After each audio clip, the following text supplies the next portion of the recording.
Ang kwentong ito ay hango sa mga kwentong bayan, sabi-sabi, at karanasang ibinahagi ng mga tao sa probinsya.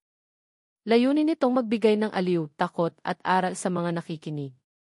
Wala itong intensyon na saktan ang paniniwala ng sinuman o manira ng reputasyon ng kahit anong tao o lugar. Ang lahat ng pagkakatulad sa totoong buhay ay pawang nagkataon lamang. Sa isang baryong malayo sa syudad, may mga gabing hindi inaasahang bumabalot ang kakaibang katahimikan. Ang mga aso, na dati tahol ng tahol, ay biglang titigil na para bang may iniintay na hindi pangkaraniwang bisita. Sa mga bintanang nakabukas, pumapasok ang malamig na hangin na may kasamang kakaibang amoy, amoy ng dugo at halamang nasusunog. Dito nagsisimula ang isang kwento na hindi basta-basta ikinukwento ng matatanda, dahil ayon sa kanila, ang sino mang makialam sa lihim na ito ay tiyak na hindi na matatahimik habang buhay. Isang gabing madilim, nang walang buwan at natatakpan ng ulap ang kalangitan, nakarinig ang mga tao sa baryo ng kakaibang iyakan mula sa bahay ng kapitan. Hindi ito karaniwang iyak ng isang sanggol, kundi halong hiyaw ng isang inang nagbubuwis ng buhay sa panganganak. Ang asawa ng kapitan, na ilang oras nang naglilabor, ay hindi na mapigilan ang kanyang sigaw. Ngunit ang mas nakapagtataka, ay walang ibang kumadrona sa baryo ang nangahas na pumasok upang tulungan siya. Hindi ko kaya, bulong ng isa, may masamang nangyayari sa bahay ng kapitan. Hindi na tao ang pumasok doon. Sa harap ng takot at pag-aalinlangan ng lahat, isang grupo ng mga babaeng bihis na parang karaniwang kumadrona ang dumating. Nakaputi sila, may dalang mga telang kulay itim, at mahahabang lubid na animoy hindi alam kung pangtali o pangritual. Tahimik silang naglakad, hindi nagsasalita, at ang kanilang mga mata ay tila masyadong mapupungay, para bang nakatingin pero hindi mo alam kung sa iyo ba o sa kaluluwa mo sila nakatuon. Mga kumadrona sila, bulong ng isang matandang babae habang nagtatago sa bintana. Pero hindi sila karaniwang kumadrona kundi kumadronang aswang. Kinilabutan ang buong baryo.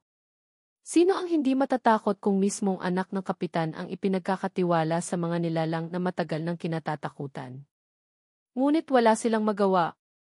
Kung sila man ay makialam, baka hindi lamang ang ina at sanggol ang mawala, pati sila ay mapahamak. Sa loob ng bahay ng kapitan, naghalo ang iyakan ng kanyang asawa at ang malamig na tinig ng kumadronang nagsimula ng ritual. Huwag kang matakot, bulong nito, kami ang tutulong sa iyo pero may kapalit. Walang nakakaalam kung ano ang ibig sabihin ng kapalit na iyon, ngunit ramdam ng bawat naroroon na hindi ito simpleng tulong lang. Ang kapitan mismo, isang lalaking matapang at kilalang lider ng baryo, ay nanghihina. Hindi niya alam kung paano pipigilan ang mga kumadrona. Hindi niya rin alam kung paano niya haharapin ang katotohanang baka may kapangyarihan ang mga ito na wala siyang laban. Sa labas ng bahay, nagtipon-tipon ang mga kapitbahay, nanginginig sa takot at nagdarasal ng palihim. May ilan na nagsindi ng kandila, may iba na naglatag ng bawang at asin sa kanilang mga pintuan. Lahat ay nag-aabang kung ano ang mangyayari sa loob. Ang gabi ay tila tumigil. Ang hangin ay nagiging mabigat at ang mga kaluskos mula sa paligid ay parang mga hakbang na papalapit ng papalapit.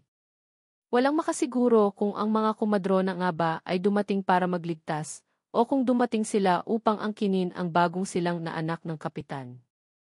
At sa mismong sandali ng panganganak, isang iyak ng sanggol ang umalinggaw. Ngunit kasabay nito, may narinig ding kakaibang ungol, parang huni ng hayop na gutom at galit. Hindi malaman kung saan nagmula, pero sigurado ang lahat, hindi iyon karaniwang iyak ng bata. Ang mga kapitbahay ay nagtago lalo sa kanilang mga bahay. Walang gustong sumilip, walang gustong makialam. Sapagkat alam nila, kung sino man ang makakita sa tunay na anyo ng mga kumadrona, siya ang susunod na kukunin. Ngunit ang tanong na bumabalot hanggang ngayon ay ito, ano ang nangyari sa sanggol ng kapitan? Nailigtas ba siya, o siya ang naging handog ng mga nilalang na iyon? At higit sa lahat, bakit hanggang ngayon, tuwing may mga anak sa baryo, lagi na lang may malamig na presensya na dumadalaw kahit hindi mo sila nakikita? Ang kwento ng kumadronang aswang ay hindi pa nagtatapos. At ngayong gabi, habang nakikinig ka sa salaysay na ito, baka may kumakatok din sa iyong bintana. Sa loob ng bahay ng kapitan, lumalalim ang gabi at tila bumibigat ang bawat paghinga ng kanyang asawa. Ang mga komadrona ay nakapalibot, nakatitig sa kanyang katawan na para bang naghihintay ng isang bagay na sila lang ang nakakaalam. Ang kanilang mga kamay, na tila masyadong mahahaba para sa karaniwang tao, ay marahang kumikilos sa paghawak ng tiyan ng babae. Ang bawat galaw nila ay sabay-sabay, halos parang may musika silang sinusundan na tanging sila lang ang nakakarinig. Ang kapitan, bagaman kilala bilang pinakamapangahas sa kanilang baryo, ay nakaramdam ng panghihina. Hindi niya maipaliwanag kung bakit nanginginig ang kanyang tuhod at kung bakit hindi niya kayang lapitan ang mga komadrona. Ang pakiramdam niya, kung lalapit siya at pipigilan ang mga ito, may lalabas na mas mabangis na nilalang mula sa kanilang anyo. Kaya't napako na lamang siya sa sulok, hawak ang rosaryo, at paulit-ulit na bumubulong ng dasal na tila hindi naman pinapakinggan ng gabi. Sa labas ng bahay, nagkakagulo ang mga kapitbahay.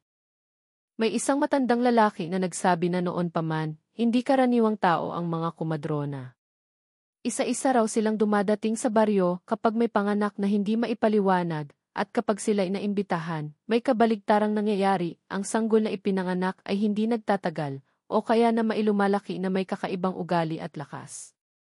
Ngunit walang makapagsabi kung saan sila nanggagaling at kung bakit anak ng kapitan ang pinili nilang tulungan ngayong gabi. Ang hangin ay nag-iba ng ihip. Ang mga kandila sa loob ng bahay ay sabay-sabay na kumikislap para bang may humihigop ng apoy. Sa bawat sigaw ng asawa ng kapitan, may naririnig na mababang ugong na hindi mawari kung mula ba sa kanya o mula sa mga komadrona. Ang mga kapitbahay sa labas ay nagsimula ng magsitakbo, dala ang kanilang mga anak, sapagkat hindi na nila kinaya ang bigat ng presensyang dumadagan sa kanilang dibdib. May nakikita ako, bulong ng isa sa mga bata habang nakasilip sa pagitan ng kawayan. May dumadapa sa bubong. Walang naniwala sa kanya noong una, ngunit nang marinig nila ang malutong na pagkaluskos sa pawid at ang biglang pagkadurog ng ilang bahagi ng bubong, napasigaw ang lahat. Ngunit walang naglakas loob na lumapit. Alam nila, kung ano man ang nasa bubong, kasama iyon ng mga komadrona. Sa gitna ng lahat, isang tanong ang paulit-ulit na bumabalot sa isip ng kapitan, bakit sila pumayag na pumasok? Alam niyang desperado siya na mailigtas ang kanyang asawa at ang kanilang anak, ngunit bakit hindi niya napansin na kakaiba ang anyo ng mga ito? Sa sobrang takot at pangulila, hindi na niya naisip na ang mga pumasok ay hindi karaniwang tagapaanak, kundi mga nilalang na noon pa man ay pinamumithan ng mga ninuno. Sa loob ng kwarto, nagsimula ang matandang komadrona na kumanta ng isang awitin na hindi kilala ng sinuman. Ang tono ay mabagal, parang dasal, ngunit ang bawat salita ay tila pumipila sa balat ng sinumang makarinig. Ang asawa ng kapitan ay lalo pang naghirap, halos mawalan ng malay, ngunit pinipilit pa ring lumaban. Ang kanyang mga kamay ay kumakapit sa banig, at ang kanyang mga mata ay lumuluha, parang humihingi ng tulong sa sinumang makakaunawa. Ngunit walang lumapit, sapagkat lahat ay natakot. Nang biglang tumigil ang kanta, dumilim ang paligid. Tila may bumalot na ulap sa loob ng bahay, at ang tanging maririnig ay ang mahinang iyak ng sanggol na tila unti-unting lumalakas. Ngunit kakaiba ang tunog, hindi ito karaniwang iyak. Parang may halong tinig ng isang hayop at bawat hikbi ay may kasamang panginginig sa mga dingding ng bahay. Maganda ang anak na ito, wika ng isa sa mga komadrona na may ngiting hindi mo alam kung nagagalak o nanunuya. Pero hindi siya lubos na magiging tao. Napakagatlabi ang kapitan. Hindi niya alam kung anong ibig sabihin ng mga salitang iyon, at bago pa man siya makasagot, nakita niyang isa-isang dinidilaan ng komadrona ang kanilang mga labi, para bang may inaasam. Sa labas, ang mga aso ng baryo ay nagsimulang tumahol ng sabay-sabay. Ang kanilang tahol ay hindi karaniwang ingay, ito'y parang babala, parang panawagan sa mga tao na lumayo na. Ngunit walang sinuman ang gumalaw. Lahat ay natigilan, nakikiramdam kung ano ang susunod na mangyayari. At doon nagsimula ang pinakanakakakilabot na tunog, isang kaluskos, hindi lang mula sa bubong, kundi mula sa lupa sa paligid ng bahay. Parang may mga kuko na humuhukay sa ilalim, paikot sa bahay ng kapitan. Ang lupa ay bahagyang umuuga, at ang hangin ay lalong bumigat. Hindi kayo ligtas, bulong ng isa sa mga kapitbahay. Wala ni isa sa atin ang ligtas. Ngunit wala pa ring sumagot. Sapagkat ang lahat ay naghintay, kung ang ipinanganak na bata ay magiging biyaya, o magiging sumpa na magdadala ng dilim sa buong baryo. At doon nagtapos ang gabing iyon, hindi sa kapayapaan, kundi sa tanong na hindi sinagot, ano ang tunay na laman ng sanggol ng kapitan. Sa mga sumunod na oras matapos marinig ang unang iyak ng sanggol, lalong bumigat ang presensya sa loob ng bahay ng kapitan. Ang mga komadrona ay hindi agad ibinigay ang sanggol sa kanyang ina, sa halip ay isa-isang lumapit sa bata at tila may binubulong sa kanya. Ang kapitan, nanginginig ngunit pilit na pinapanday ang loob, ay nagsalita, ibigay niyo na sa akin ang anak ko. Ngunit ang sagot ng pinakamatandang kumadrona ay isang ngiti na mas lalong nagpatindig ng balahibo ng lahat. Hindi pa siya handa, malamig nitong tugon. At hindi rin kayo handa sa kung ano siya. Napatigil ang lahat. Ang asawa ng kapitan ay halos mawalan ng malay, ngunit ramdam niya na may kinuha sa kanya, isang bahagi ng kanyang lakas na hindi na niya mababawi. Ang kanyang mga mata ay nanlilisik sa takot at sakit, ngunit wala siyang magawa kundi pumikit at umiyak. Sa labas, hindi na makayanan ng ilang kapitbahay ang kanilang kinikimkim na kaba. May isang binatang nagngangalang Ramon na nagdesisyon na sumilip at tulungan ang kapitan.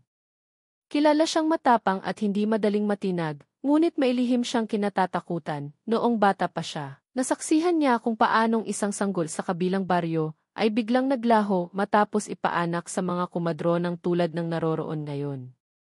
Mula noon, dinala niya ang alaala ng iyak na unti-unting nagiging huni ng hayop.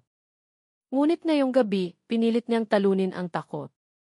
Dala ang isang gulok at bawang na nakatali sa baywang, dahan-dahan siyang lumapit sa pintuan. Subalit bago pa man niya mabuksan ito, may malamig na hangin na biglang tumama sa kanyang mukha. Parang may bumulong sa kanyang tenga, "Huwag ka nang makialam, Ramon, baka ikaw ang isunod namin." Napatras siya agad at ang gulok ay muntik nang mabitawan.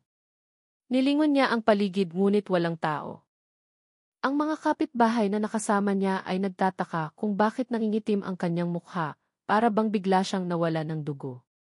Samantala, sa loob ng bahay, ang kapitan ay napilitang lumapit. Ngunit nang tangkain niyang agawin ang sanggol, tila may hindi nakikitang puwersang tumulak sa kanya at itinapon siya sa dingding. Napasigaw siya sa sakit at napaluhod. Ang kanyang rosaryo ay napigtas at ang mga butil nito ay nagkalat sa sahig. Ang isa sa mga kumadrona ay yumuko, dinampot ang isang butil at inilapit ito sa kanyang dila. Matagal ko nang hindi natitikman ang ganitong panalangin, bulong nito, sabay durog sa maliit na bato gamit ang ngipin na hindi karaniwang pantao, mahahaba, matutulis at kumikislap sa dilim. Lalong lumalim ang bangungot. Ang sanggol, bagaman kapapanganak pa lamang, ay tumigil sa pag-iyak at tinitigan ang kapitan gamit ang mata na hindi dapat taglayin ng isang sanggol, mata ng isang taong gising na gising, malamlam ngunit puno ng hiwaga. Para bang hindi siya sanggol, kundi isang nilalang na mas nakakaunawa kaysa sa inaakala ng lahat. Dito pumasok ang pangalawang takot, ang baryo mismo. Habang nagaganap ang lahat sa loob, sa labas ay nagsimula namang mag-ingay ang mga hayop. Ang mga manok ay biglang nagsipagtilian, ang mga kalabaw ay kumakawala sa kanilang tali, at ang mga aso ay nagsisiksikan na para bang may paparating na mas matindi pang panganib. Ang mga matatanda ay nagsimulang magdasal, ngunit bawat salitang lumalabas sa kanilang bibig ay parang nagiging usok na agad nawawala sa hangin. Isa pang bata ang sumigaw, may mga mata sa ilalim ng lupa. Nang sinilip nila, totoo nga, sa mga bitak ng lupa sa paligid ng bahay, may mga maliliit na matang kumikislap na kulay pula, para bang may mga nilalang na nag-aabang sa ilalim. Walang makapaniwala, ngunit lahat ay nakakita. Sa loob, sinubukan ng asawa ng kapitan na abutin ang anak niya, ngunit pinigilan siya ng mga kumadrona. Kung mahahawakan mo siya ngayon, sabi ng pinakamatanda, hindi ka na makakabalik sa pagiging tao. Hindi niya alam kung anong ibig sabihin ito, ngunit naramdaman niyang may malamig na kamay na kumapit sa kanyang pulsuhan. Nang tignan niya, isa pala sa mga kumadrona ang nakayuko, nakangiti, at ang kuko nito ay unti-unting bumabaon sa kanyang balat. Sa sobrang takot, napasigaw siya. Ang sigaw na iyon ay narinig sa buong baryo, at para bang iyon ang hudyat ng mas malalang mangyayari. Ang mga ilaw sa bahay ay sabay-sabay na namatay, at ang lahat ay binalot ng kadiliman. Tanging ang mapupulang mata ng mga kumadrona at ang malamlam na ningning ng sanggol ang naiwan. Ang anak na ito, bulong ng isa, ay hindi lamang sa inyo. Siya ay amin din ni. Ang kapitan ay muling bumangon kahit sugatan at tinangkang lumapit. Ngunit bago pa man niya magawa, isang anino ang dumaan sa kanilang harapan, mabilis, malamig at tila nagmula sa mismong sahig. Ang sahig ng bahay ay nag-ugat-ugat, parang may buhay, at may mga kamay na lumalabas mula roon, humahawak sa kanyang mga paa. Pilit niyang pinupunit ang mga iyon, ngunit mas lalo lamang silang dumarami. Sa labas, si Ramon ay muling nag-ipon ng lakas. Sa kabila ng bulong ng hindi nakikita, pinilit niyang hawakan ang kanyang gulok at lumapit sa bintana.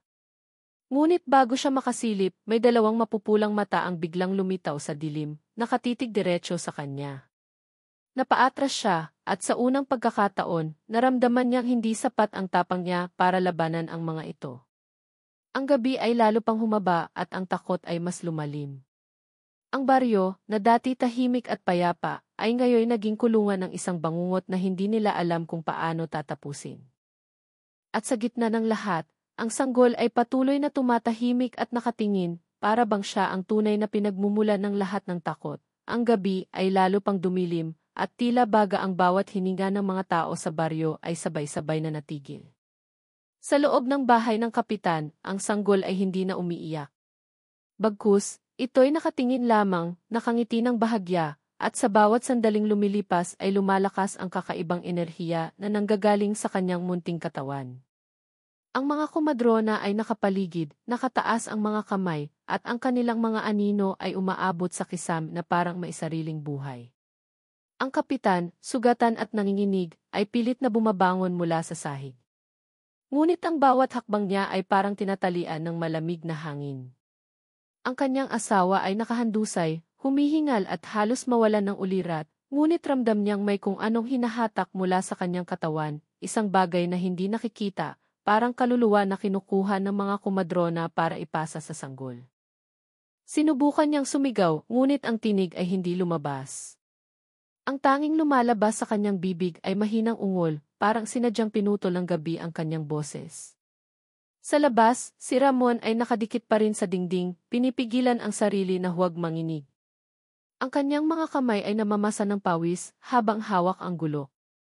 Sa kanyang mga mata, unti-unting lumilitaw ang mga hugis na hindi niya alam kung tao ba o hayop, mga nilalang na nakayuko sa lupa, gumagapang, at may mga mata na nagliliyab na parang baga. Hindi siya makasiguro kung totoo ang mga ito o guni-guni lamang. Ngunit ang amoy ng nabubulok na laman na sumisingaw sa paligid ay nagpapatunay na may mas masama pang nangyayari. Biglang umalingaw-ngaw ang tinig ng pinakamatandang kumadrona. Walang makakapigil. Ang dugo ng kapitan ay matagal nang inihain at ngayon ay tinutupad na ang kasunduan. Napamulagat ang kapitan sa narinig. Kasunduan? Hindi niya maintindihan kung anong kasunduan ang tinutukoy. Ngunit ang malamig na panginginig sa kanyang gulugod ay nagsasabing hindi ito basta-basta katang-isip. Sa mismong sandaling iyon, nagsimulang gumalaw ang sahig ng bahay. Ang mga bitak ay lumaki at mula rito ay lumabas ang mga kamay, maninipis, mahahaba at tuyo na parang mga kalansay. Hinila nila ang banig ng asawa ng kapitan, para bang gustong lamunin ang babae kasama ng sanggol. Napasigaw siya, ngunit muli ay walang tinig ang lumabas. Tanging luha at pagkakampay ng kanyang mga kamay ang kanyang nagawa. Si Ramon, sa kabila ng matinding takot, ay napilitang kumilos. Sinubukan niyang itulak ang bintana at pumasok, ngunit nang akmang itataas niya ang kanyang paa, isang malamig na kamay ang biglang lumabas mula sa dilim at kumapit sa kanyang bukong-bukong. Napasigaw siya, sabay bagsak sa lupa. Nang silipin niya, wala namang tao roon, tanging bakas lamang ng kuko sa kanyang balat ang naiwan. Ang mga kapitbahay na nakasaksi ay nagsitakbuhan palayo, iniwan siya mag-isa sa harap ng nakakatakot na bahay. Sa loob, ang mga kumadrona ay sabay-sabay na nagsimulang humuni. Ang kanilang tinig ay hindi na parang awit, kundi parang sigaw ng mga nilalang sa kailaliman ng lupa. Ang mga dingding ng bahay ay kumalabog, ang mga anino ay sumayaw, at ang sanggol ay muling umiyak, ngunit ang iyak ay hindi na iyak ng tao. Ito'y parang halakhak ng isang matanda, nakakapangilabot at nakakabingi. Ang kapitan ay nakapikit, pilit na nagdarasal, ngunit bawat dasal ay napuputol ng mga tinig sa kanyang ulo. Hindi ka makakatakas. Hindi kayo makakatakas, paulit-ulit na bulong ng mga tinig. Nang imulat niya ang kanyang mga mata, nakita niyang isa sa mga komadrona ay nakalapit na sa kanya, nakaluhod at nakangiti. Ngayon mo lang ba nalaman, Kapitan? Matagal na naming hawak ang baryo ninyo. At ang anak mo ang magiging susi. Sa sandaling iyon, pumutok ang lampara sa gilid ng dingding at nagliyab ang apoy. Ngunit imbes na maliwanagan ang paligid, mas lalo pang dumilim. Ang apoy ay kulay asul, at sa bawat pag-ikot ng liwanag nito, mas lalong lumilitaw ang mga nakatagong hugis sa anino, mga pakpak, mga sungay, at mga nilalang na hindi maipaliwanag ng mata ng tao. Ang asawa ng kapitan ay muling nagmulat ng mga mata, at sa unang pagkakataon ay nakapagsalita. Huwag niyo siyang kunin niyo na ako. Ngunit mumiti lamang ang komadrona at tumugon, hindi ikaw ang gusto namin. Ikaw ay sisilbing pintuan lamang. At muli nitong hinigpitan ang kapit sa kanyang pulsuhan, habang unti-unting namumuti ang kanyang mga mata. Samantala, si Ramon ay nakabangon muli at pilit na tinutulak ang pinto gamit ang gulo. Ngunit sa bawat pagsaksak niya, para bang mas lalo lamang tumitibay ang kahoy. At sa tuwing hahataw siya, may boses na bumubulong sa kanyang likuran, bakit mo sila nilalabanan, Ramon? Hindi ba't mas maganda kung sumama ka na lang? Nang lingunin niya, wala siyang nakitang tao, pero ramdam niyang may malamig na hininga sa kanyang bato. Ang lahat ay naging impyerno. Ang baryo ay tila ginapos sa katahimikan, ngunit ang loob ng bahay ng kapitan ay naging pugad ng bangungot. Ang mga tao, kahit nais tumulong, ay nagkulong na sa kanilang bahay, nananalangin na hindi sila madamay. Ngunit sa bawat iyak ng sanggol, nararamdaman nilang unti-unti silang hinahatak ng takot, takot na baka bukas, hindi na sila magising ng payapa.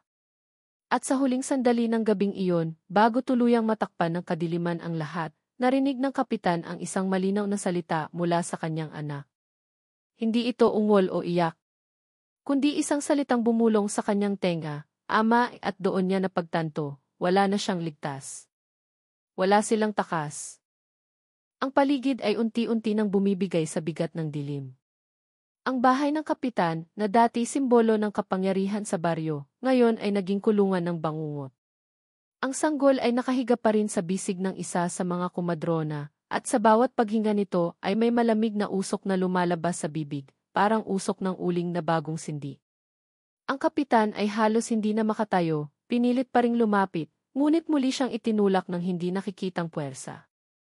Hindi pwede, bulong niya, halos wala ng tinig.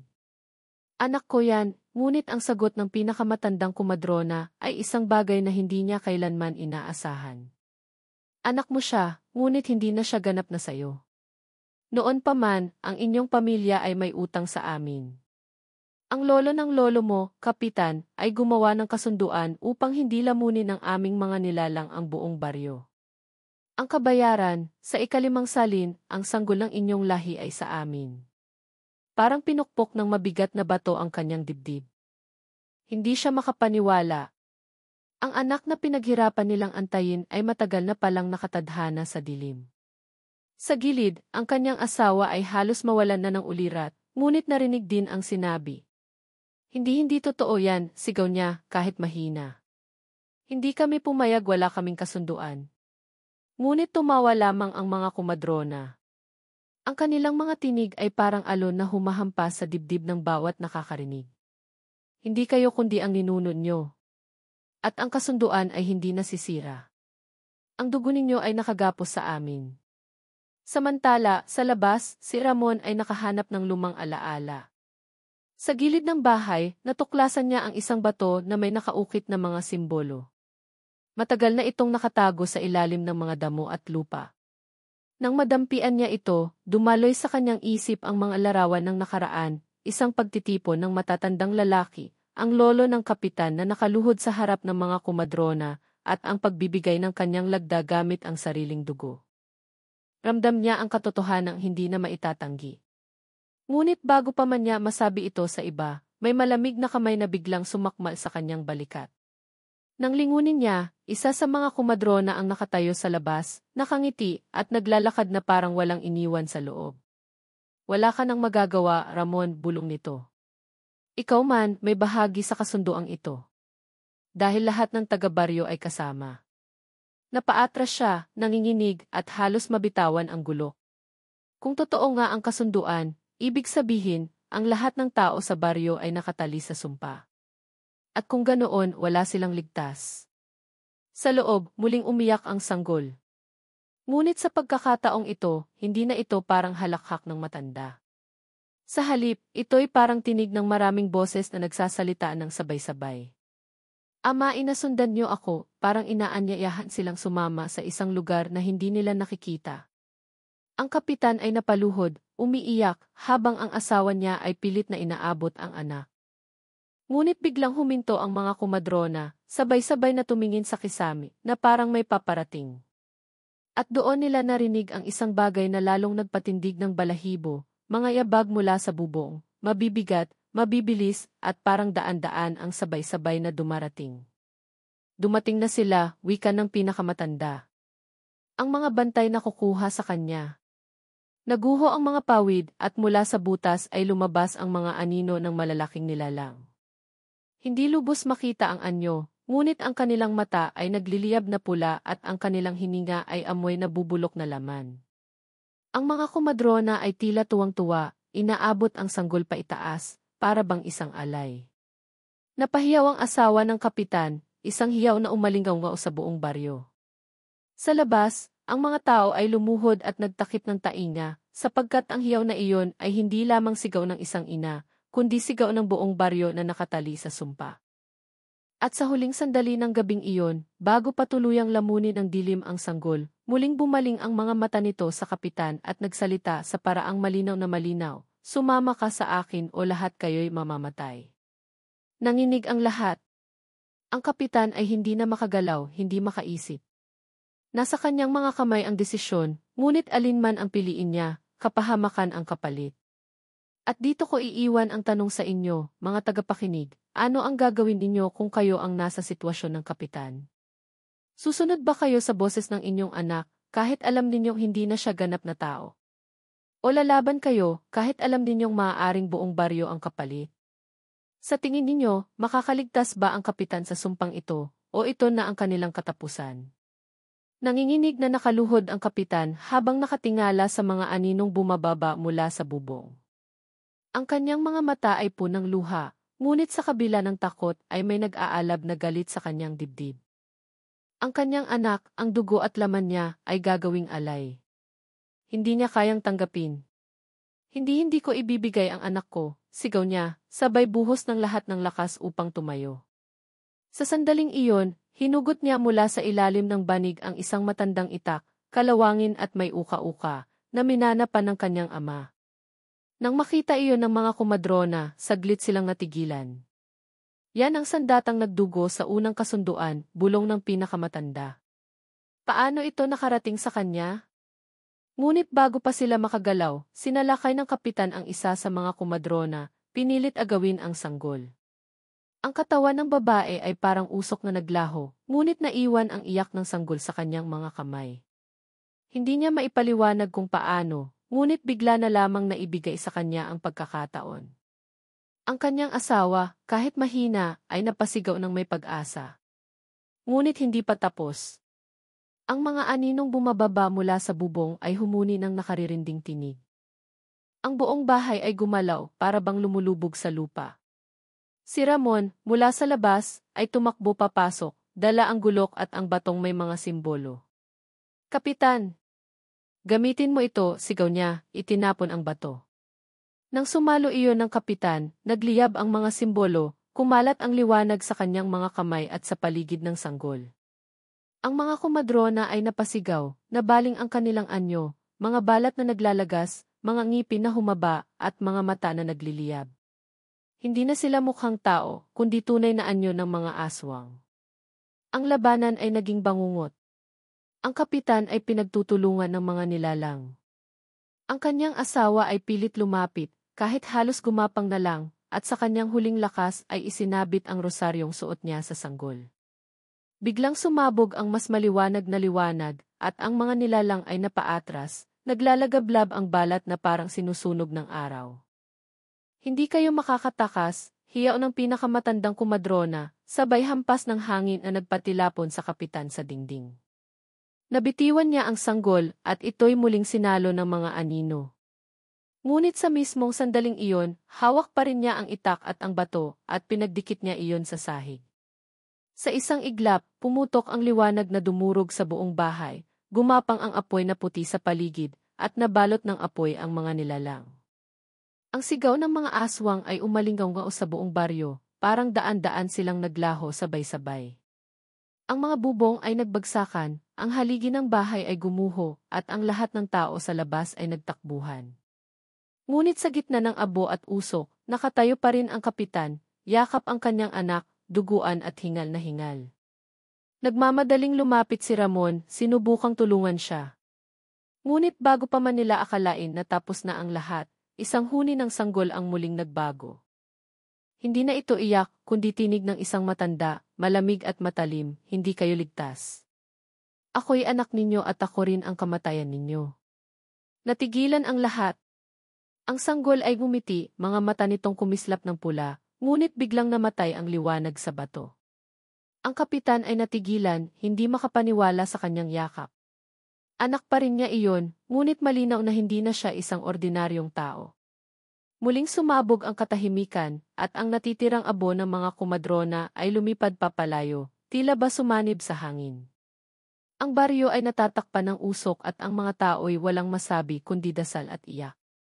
Ang kapitan, duguan at halos bumigay, ay tumitig sa kanyang anak na ngayon ay katahimikan ang dala. Anak, patawarin mo ako, bulong niya. Ngunit ang sanggol ay ngumiti lamang, at sa huling iglap ng gabing iyon, nagbukas ang bibig nito at lumabas ang boses ng daan-daang nilalang na sabay-sabay nagsalita, ang simula pa lang ito. At sa pagbagsak ng kapitan sa sahig, yakap ang kanyang anak, nagdilim ang lahat, sumapit ang madaling araw na tila walang dala kundi abo at katahimikan. Ang buong baryo ay parang nagising mula sa isang masamang panaginip, ngunit ang mga guho ng bahay ng kapitan ay patunay na hindi iyon katang-isip. Ang mga tao ay dahan-dahang lumapit, nanginginig, habang ang ilan ay nakaluhod na nagdarasal, at ang iba na may umiiyak para sa mga narinig nilang sigaw buong magdamag. Ang amoy ng sinunog na kahoy at laman ay nakalutang pa rin sa hangin, nagpapalala ng takot na kanina lamang ay bumalot sa kanila. Sa gitna ng abo, nakaupo ang kapitan, duguan, sugatan, at halos hindi makapagsalita. Niyakap niya ang kanyang anak na tila isang milagro na nakaligtas sa apoy at kaguluhan. Ang asawa niya ay nakahiga sa gilid, mahina ngunit buhay pa rin, nakatitig sa kanilang sanggol na parabang iyon lamang ang nagbibigay ng lakas sa kanya. Si Ramon, bagaman sugatan, ay tumayo sa tabi nila bilang saksi sa lahat ng nangyari. Buhay siya, bulong ng asawa ng kapitan, ang tinig niya ay mahina, ngunit may halong ginhawa.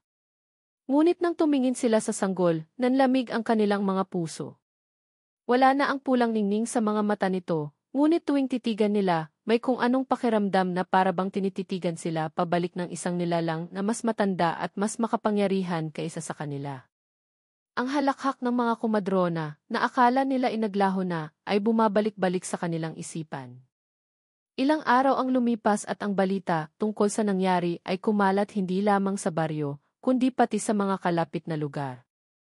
Maraming tao ang natakot, may ilan ang tumakas at iniwan ang kanilang mga tahanan, at may ilan namang nanatili, ngunit palaging may kaba sa kanilang dibdib. Ang kapitan, kahit sugatan, ay pinilit magpatuloy sa kanyang tungkulin. Ngunit alam ng lahat na nagbago na siya. Ang kanyang mga mata ay laging may anino, at ang bawat galaw niya ay tila may mabigat na pasan.